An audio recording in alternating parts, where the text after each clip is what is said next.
Ma'am ఇవాళ ఏంటి sudden గా వంట చేస్తున్నారు? ఈరోజు కల్పతరు ప్రోగ్రామ్, చాలా మంది ఊళ్ళ నుంచి వస్తారు, చాలా ఊళ్ళ నుంచి.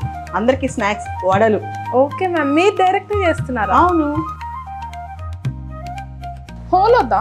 సాఫ్ట్ వడ, ఇదేమో మసాలా వడ, దీనికి హోల్ ఉండదు. మమ్మీకి ఎప్పుడైనా హెల్ప్ చేసావా? నాకేనా? మమ్మీకి చేయను, అందరికి చేస్తా. అందరికి మమ్మీ కంప్లైంట్. కంప్లైంటా? మ్యామ్ నేను గుర్తొస్తానా మీకు ట్రైనింగ్కి వెళ్ళిపోతే? ఎందుకు గుర్తురావు చెప్పు. గుర్తొస్తా ఉందా? నేను మిమ్మల్ని మర్చిపోన్నాను ఎప్పటికీ. Thank you Alekhya. చాలా చాలా మోటివేట్ చేశారు మ్యామ్. ఓ, ఇంకా ఏం చేస్తున్నారు మ్యామ్ ఇవాళ? ఈరోజు మిరపకాయ బజ్జీ. చూడు నీ వెనకాల మిరపకాయలు చాలా ఉన్నాయి. నెక్స్ట్ వడ, నెక్స్ట్ మిరపకాయ బజ్జీ. Okay ma'am.